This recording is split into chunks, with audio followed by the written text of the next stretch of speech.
Hello दोस्तों, स्वागत है आप सभी का हमारे यूट्यूब चैनल हिंदी के राही में। मैं सरिता शर्मा।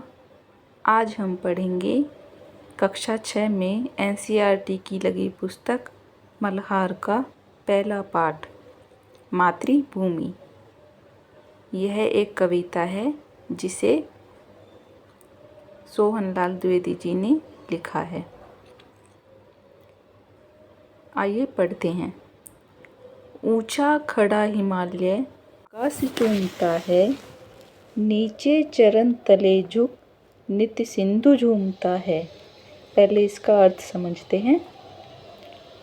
कवि कहता है कि ऊंचा खड़ा हिमालय, हमारे भारत देश के उत्तर में हिमालय पर्वत खड़ा हुआ है, जो इतना ऊंचा है जैसे वह आकाश को चूम रहा हो।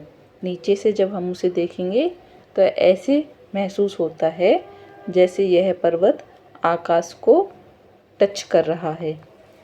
नीचे चरण तले झुक, और भारत में दक्षिण की तरफ आके देखते हैं तो आपने नक्शा देखा होगा भारत का, तो दक्षिण की तरफ नित्य सिंधु झूमता है। दक्षिण की तरफ जो है हिंद महासागर है, जो भारत के पैरों को टच करता है, मतलब भारत के दक्षिण स्थल को टच करते हुए झूम रहा है। गंगा यमुन त्रिवेणी नदियाँ लहर रही हैं। यहाँ त्रिवेणी का मतलब है 3 नदियों की धारा। तो ऐसा हमारे भारत में प्रयागराज में है संगम, वहाँ पे तीनों नदियाँ गंगा यमुना और सरस्वती एक साथ मिलती हैं। तो इस भारत देश में गंगा यमुना त्रिवेणी नदियाँ लहर रही हैं। जगमग छटा निराली, छटा का अर्थ होता है शोभा, तो जो शोभा है यहाँ की वो निराली है। पग पग छहर रही है, वो कदम कदम पर, छहर का अर्थ है बिखरना, कदम कदम पर बिखरी हुई है। वह पुण्य भूमि मेरी, वह स्वर्ण भूमि मेरी। ऐसा भारत देश, इसकी भूमि बहुत ही पवित्र है, वह मेरे भारत देश की भूमि है। वह स्वर्ण भूमि मेरी, तो यह भूमि सोने की है।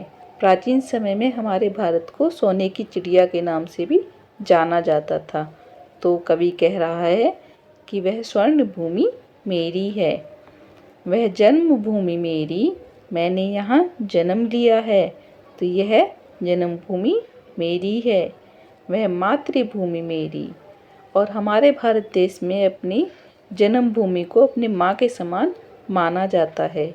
तो कवि ने इस भूमि को अपनी माँ के समान मानते हुए इसे मातृभूमि कहा है। वह मातृभूमि मेरी है।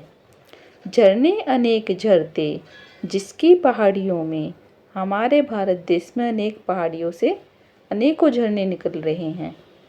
तो जिसकी पहाड़ियों में अनेक झरने झर रहे हैं, बह रहे हैं।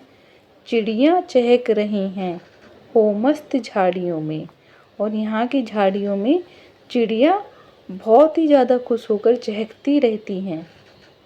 अमराइयाँ घनी हैं, कोयल पुकारती है। यहाँ अमराइयाँ मतलब आम के पेड़ों का समूह, तो यहाँ घने घने आम के पेड़ों का समूह है, जहाँ कोयल अपनी मीठी वाणी में पुकार रही है। बहती मलय पवन है, तन मन संवारती है। यहाँ मलय पवन बहती रहती है, जो हमारे तन मन को संवार रही है।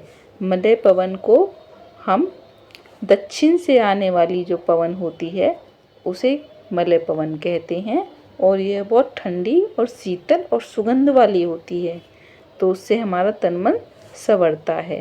वह धर्म भूमि मेरी, यहाँ अनेक धर्म हैं। हमारे भारत देश में धर्म में अनेकता में एकता है।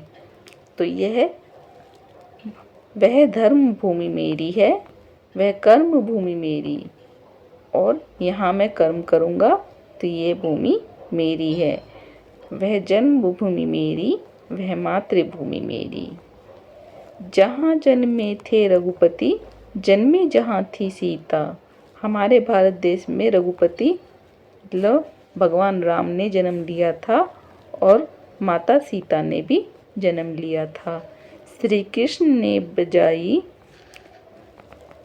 बंसी पुनीत गीता, श्री कृष्ण ने सुनाई बंसी पुनीत गीता। और श्री कृष्ण ने यहाँ बंसी बजाई और गीता सुनाई।